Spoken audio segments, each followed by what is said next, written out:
Start. Camera action. நீ நினைக்கிற மாதிரியோ அழற மாதிரியோ நான் தப்பானவன் இல்ல. யார்கிட்டயும் எதையும் எதிர்பார்த்து நான் வாழல.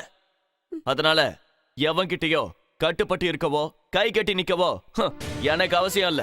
பாசு, பெத்தவள மத்தவங்க கேவலமா பேசுற அளவுக்கு அலக்கிட்டியப்பா. அம்மா, நான் அப்பவும் சொல்றேன் இப்பவும் சொல்றேன், நான் அயோக்கியம் இல்ல. சாதாரணமா பேசுறத நான் சத்தம் போட்டு பேசுறதுனால மத்தவங்க பார்வைக்கு நான் தப்பா தெரியுறேன்.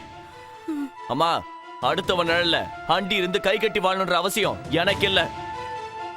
இத பார், பயந்தவனுங்க என் முன்னாடி பேச முடியல, வீராப்ப உன்கிட்ட காட்டிட்டு போறானுங்க. டேய் வாசு, பெத்தவ பேச்ச கேப்பியா இல்லையா? மா, நான் இருக்கணுமா இல்ல போகணுமா?